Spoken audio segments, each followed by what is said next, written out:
It is by pointing to all-embracing secrets of cosmic existence that anthroposophical wisdom penetrates most deeply into the foundations of human life. For man is the microcosm in which all these secrets of the universe are concentrated. The illumination coming from this vista of the cosmos extends not only into the days but into the very hours of man's life, in that it sheds light upon his karma, upon all the things that at every moment closely concern him. And so in these lectures I shall speak from many different angles of the anthroposophical basis of those ideas and conceptions which enable karma in human life to be more clearly recognized. In man's earthly life between birth and death, two events or moments stand out clearly and distinctly from all others. One of them, it is not of course a moment in the literal sense, but you will understand what is meant, is the moment when, as a being of spirit and soul, man comes down to earthly life, into a physical body, which serves as an instrument for his activity on earth. Not only does he clothe himself in this physical body, but in it transforms his whole nature in order to become active on earth. This is the moment, the event of birth and conception, the beginning of earthly life. The other event is that of man's departure from earthly life, when he returns through the gate of death into the spiritual world. Thinking, to begin with, of this latter event, we know that during the first hours and days after a man's death, the physical form remains preserved to a certain extent. But the question arises, how is this physical human form related to nature, to the existence surrounding us in earthly life in the several kingdoms of nature? Is the relation of these kingdoms of nature, of external nature as a whole, to these remains of the human being, such that they would be capable of preserving the structure intact? No, it is not. Nature is able only to destroy the physical form that has been built up since man's entry into earthly life. At death, the form which man regards as that of his earthly existence begins to disintegrate. Anyone who thinks deeply enough about this very obvious truth will realize that in the physical human form itself lies the refutation of the materialistic view. If the materialistic view were correct, it would have to be said that the human form is built up by nature, but it is not so. Nature cannot build the human form, but only destroy it. This thought makes a very potent impression, but one that is often quite wrongly formulated.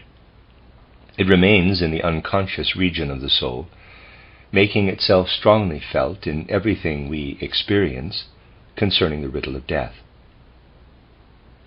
Now, the express aim of anthroposophy is to bring these riddles which life itself presents to any impartial mind to the degree of solution necessary for the right conduct of life. Hence, anthroposophy must at the outset direct attention to the event of death. On the other side, there is the event of birth. Impartial self-observation is essential here if a picture comparable to that of death is to be obtained. This self-observation must be deeply concerned with the nature of human thinking.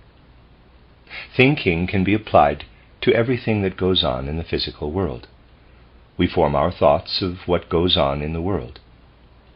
If we did not do so, we could not be men in the true sense, for the power to form thoughts distinguishes us from all other beings around us in the realm of the earth. But impartial observation of our thoughts makes them appear widely removed from the reality of existence around us. When we are engrossed in thought, we become inwardly abstract, inwardly cold, in comparison with what we are in heart and soul when we surrender ourselves to life. No impartial mind will ever doubt that thoughts as such have a cold, abstract, arid quality. But clear insight into the life of thought should be one of the first meditative experiences of an anthroposophist. In contemplating this life of thought, he will discern in it something very similar to the spectacle presented by a corpse. What is characteristic of the sight of a human corpse? As it lies there before us, we say to ourselves, a human soul and a human spirit once lived in this structure and have now departed from it. A corpse lies there as a husk of the soul and the spirit. But at the same time it provides us with proof that the world external to man could never have produced this particular structure, that it could have proceeded only from the soul and spirit, from the innermost core of man's nature, that it is the residue of something now no longer present. In its very form, a corpse discloses that it is no truth in itself, but only a remains of truth, having meaning only when soul and spirit are within it. In the form that remains, a great deal has been lost, but a corpse, nevertheless, shows that it was once the dwelling place of soul and spirit. If the I, EYE, of the soul is directed to the life of thought, this too, although from a rather different standpoint, will appear to have something corpse-like about it. Impartial observation of our own thinking reveals that, in itself, it can no more have real existence than the human form can have real existence in a corpse. In apprehending external nature, there is as little intrinsic reality in human thinking as there is in a corpse. External nature can certainly be apprehended by thoughts, but can never herself produce them. For if nature in herself were capable of producing thoughts, there could be no such thing as logic, which perceives, independently of all laws of nature, what is sound or false in thinking. When we discern what a thought in the earthly world really is, it must appear to us as a corpse of the soul, just as what remains at the death of a human being appears as a physical corpse. The form of a corpse is comprehensible only when we see it as the remains left behind at death by a living man. Imagine for a moment that there were on the earth only a single human being, and that at his death a being belonging to the planet Mars were to come down and look at his corpse. It would be utterly incomprehensible to such a being. Were he to study all the forms in the mineral, plant, and animal kingdoms, he would find no explanation of how the form lying there dead could have come into existence. For this form is not only a contradiction in itself, it is a manifest contradiction of the whole extra-human earthly world. Its very existence betrays that it has been abandoned by something, for by itself it could not exist. So it is with our thoughts. If external nature alone were responsible for producing them, they could never be as they are. They are a corpse of the soul, comparable with a physical corpse. The very existence of a corpse is evidence that something has died. What is it that has died in the case of thoughts? It is the kind of thinking that was ours before we came down into the earthly world. Abstract thinking is the corpse of what was once living thinking. The thinking of a soul as yet without a body is related to the form which thinking assumes in earthly existence, as the human soul and spirit are related to the corpse. and we men in the physical body are the grave in which the pre-earthly living life of the soul has been entombed. The thoughts were once alive in the soul. The soul has died to the spiritual world. We bear within us not the living thoughts, but the corpse of the thoughts. This is the picture presented by the spectacle of birth, the side of earthly life opposite to that of death. We speak more correctly than is usual in our time when we say, the spiritual in man dies through birth. The physical part of man dies through death. If we find the approach to anthroposophy through pondering on the phenomenon of death, and so realizing that our thinking is a corpse compared with pre-earthly thinking, our vista of man and of life on the earth widens, and we prepare in the right way to receive the teachings and the wisdom of anthroposophy. The reason why it is so difficult for men to find the natural path to anthroposophy is their erroneous conception of what is still present, although as a corpse, in earthly existence. Today they place too high a value upon thinking, but do not know what it really is. They know it only in its corpse-like character. When we guide our thoughts in the direction I have been trying to indicate, the two sides of the eternal life of the human soul are brought into strong relief. In modern parlance, there is only one word, a word fundamentally the offspring of human hopes, for the half of eternity that begins now and has no end. We have only the word immortality, because the question of what happens after death is of foremost importance to the men of our time. All their interests in life are bound up with knowing what happens after death. But there were epochs in the evolution of humanity when something else was of importance too. With his more egoistic thinking today, a man says, "What comes after death interests me, because I should like to know whether my life will continue thereafter. What preceded birth or conception does not interest me." He does not think about pre-earthly life as he does about the life after death. But the eternity of the human soul has these two sides, immortality and unbornness. Earlier mystery languages of men, who under the conditions prevailing in their day still had vision of the supersensible world, had a word also for unbornness, whereas we can formulate one only with difficulty, by deliberately turning our minds to these matters. Thereby we are also led to realize the essential difference between the laws of nature and the laws governing human destiny. Our human destiny seems, to begin with, to depend upon chance.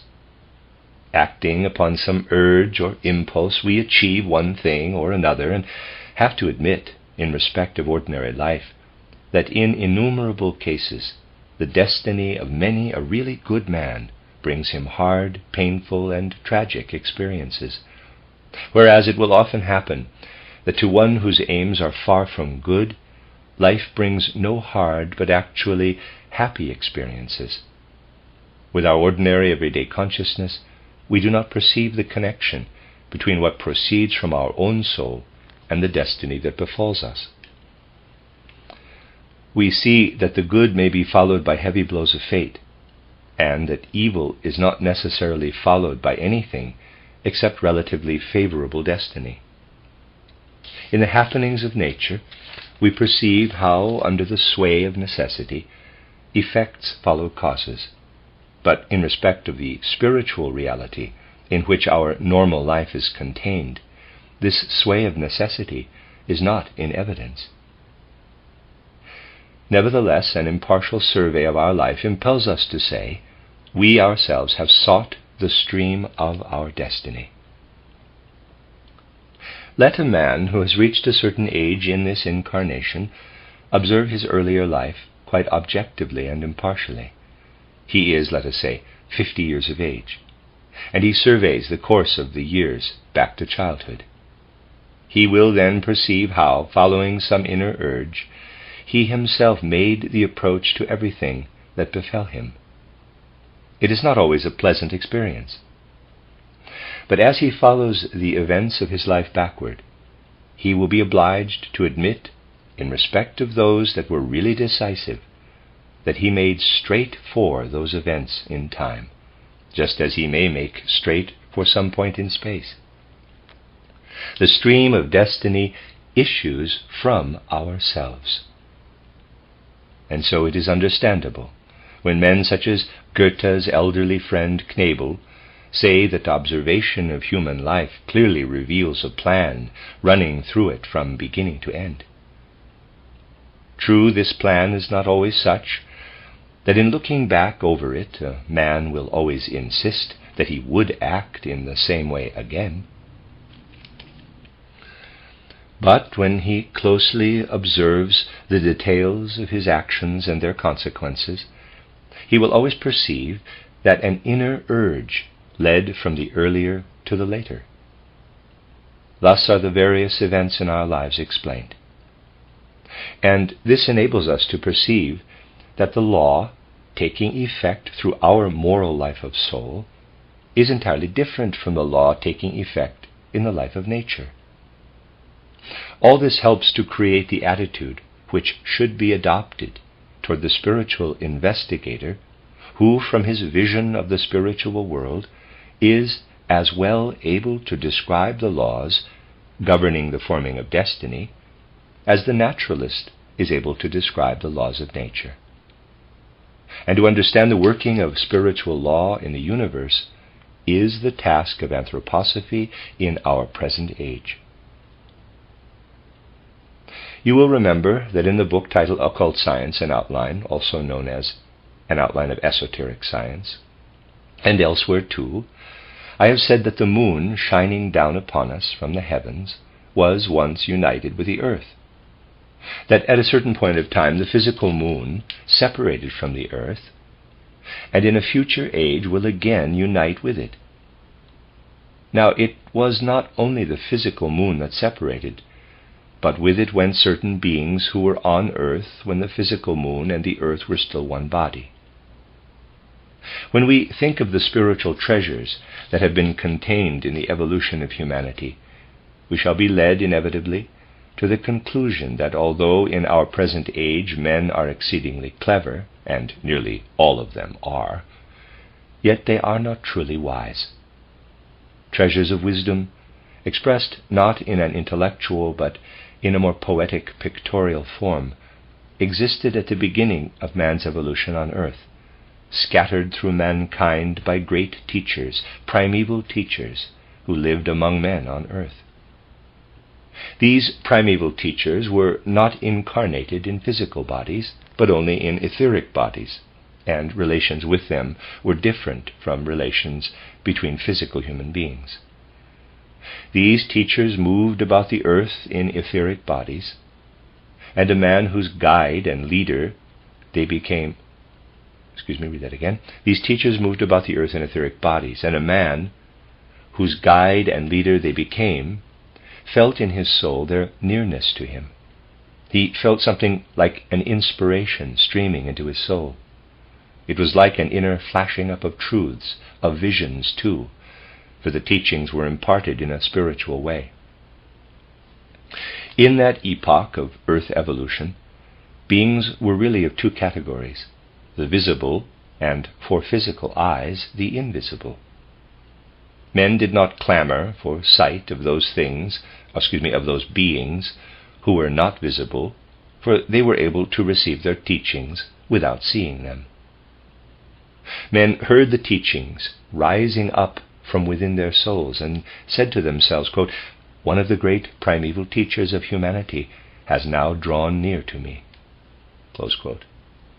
No attempt was made to form any external pictures of these great teachers. Men encountered them in spiritual experiences. They did not stretch out physical hands toward these teachers, but encountered them nevertheless, and felt something that was like a spiritual grasp of the hand. It was these primeval teachers who imparted to mankind the great treasures of wisdom, of which only echoes have survived, even in creations such as the Vedas and the Vedanta philosophy. Even these great teachings of the East are no more than echoes. A primeval wisdom once spread among humanity on the earth and then perished, in order that out of themselves, by their own volition, men might again be able to scale the heights to the spiritual world. Human freedom would not have been possible if the primeval teachers had remained among men. Hence, a comparatively short time after the moon had separated from the earth, they followed in its wake, establishing their abode upon it. And there they have dwelt, supreme among the denizens of this moon colony, ever since they separated from the earth, leaving human beings to their own resources.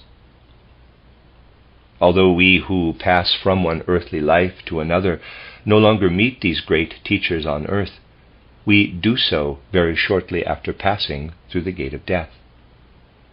When the physical body has been laid aside at death, our etheric body expands and expands, but also becomes evanescent and finally dissolves in the universe. As soon as the etheric body has been laid aside a few days after death, we feel that our existence is no longer on the earth, but in the immediate environment of the earth. When a few days have passed after death, we feel that we are no longer living on the earth. It is as though this terrestrial body has expanded as far as the sphere encircled by the orbit of the moon. We feel that we are living on a magnified earth. The moon is no longer felt to be a separate body, but the whole sphere is felt as a unity demarcated by the moon's orbit. The earth has expanded to become the moon's sphere and has become spiritual. We are within the moon's sphere, and there we remain for a considerable time after death. But to begin with, we come together again with those spiritual beings who at the beginning of man's existence on earth were the great primeval teachers. They are the first beings whom we encounter in the cosmos after our death. We eventually come again into their realm, and there undergo a remarkable experience. It might seem easy to picture existence after death. I shall still have to speak of its duration, as being shadowy in comparison with the life on earth, which gives the impression of being so robust. We can take hold of the things of earthly life. They, like physical men, are solid, compact. We say that something is real when we can actually take hold of it.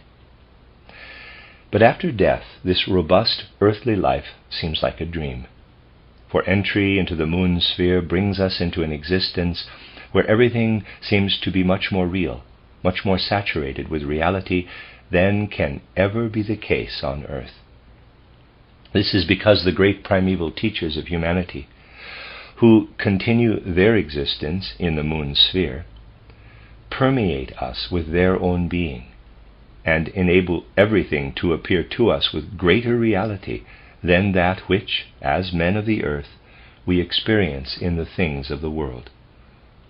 And what is it that we experience in the moon sphere?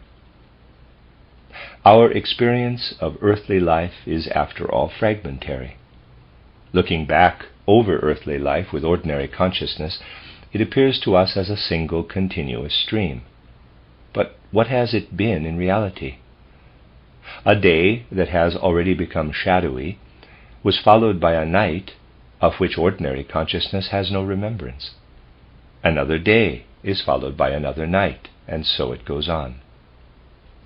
In memory we string together only the days, but in a true retrospect, the days must always be interrupted by what we have experienced during the nights. Ordinary consciousness fails here, and with a certain justification, because it is extinguished in sleep. When we are among these moon beings, who were once the primeval teachers of humanity. We live through precisely what we experienced during the nights here on the earth. The length of time this form of existence in the moon sphere lasts can therefore be computed. If a man is not an abnormally long sleeper, he spends about 1/3 of the duration of his earthly life in sleep. And life in the moon sphere lasts for just so long, that is to say, for about 1/3 of the duration of the life on earth. A man who reaches the age of 20 spends about 7 years in the moon sphere. One who reaches the age of 60, about 20 years, and so on. We live among these beings, and they permeate us with their form of existence. But in order to understand life in this sphere, we must think of what a man becomes when the physical body is laid aside. This is within the ken of an initiate, and also of the dead.